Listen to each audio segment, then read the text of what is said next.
Hi అండి, welcome back to our channel. అందరు ఎలా ఉన్నారు? నేనైతే బాగున్నానండి. మటన్ ములక్కాడ కర్రీ అండి. వీడియోకి వెళ్ళే ముందు ఒక చిన్న మోటివేషను.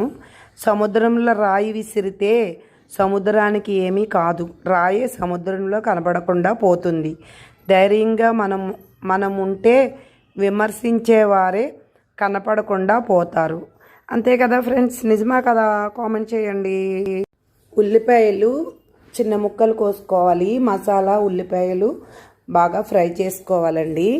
జీడిపప్పు కూడా వేసుకోవచ్చు, చాలా బాగుంటుందండి. జీడిపప్పునైతే నేను వేయలేదు, నేను ఎప్పుడో వేస్తాను జీడిపప్పు, ఈసారి అయితే జీడిపప్పు వేయలేదు.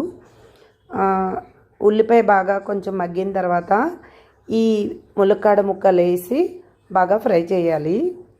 బాగా ఫ్రై చేసిన తర్వాత ఒక 10 నిమిషాల తర్వాత మసాలా ఒక స్పూన్ 2 స్పూన్లు మసాలా వేసుకోవాలి.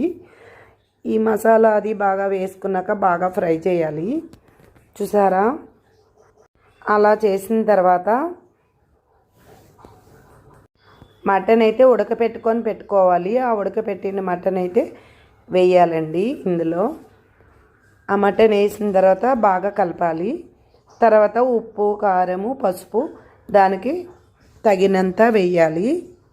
వేసిన తర్వాత ఒక 10 నిమిషాలు మాత్రం వాటర్ వేయకుండా మగ్గబెట్టేయాలి. మూత పెట్టేసి బాగా మగ్గబెట్టిన తర్వాత ఒక గ్లాస్ నీళ్ళు పోసుకోవాలండి. ఒక గ్లాస్ 2 గ్లాసులు నీళ్ళు పోయాలి. ఎందుకంటే ములక్కాడ ఉడకాలి కదా, మటన్ ఆల్రెడీ ఉడికిపోయినా ములక్కాడ ఉడకదు కాబట్టి ములక్కాడ కోసం ఒక 2 గ్లాసులు నీళ్ళు పోసుకొని ఉడకబెట్టుకోవాలండి. చాలా బాగుంటుందండి ఇలా వండుకుంటే. ఇంకా జీడిపప్పు వేసుకుంటే ఇంకా సూపర్ అనమాట. ములక్కాడ మటన్ కర్రీ చూసారా ఎలా ఉందో? రెడీ అయిపోయిందండి, కూర రెడీ అయిపోయింది. మీరు ఇలా చేస్తారు? కామెంట్ చేయండి. నెక్స్ట్ వీడియోతో అయితే కలుద్దామండి. Bye bye. సబ్స్క్రైబ్.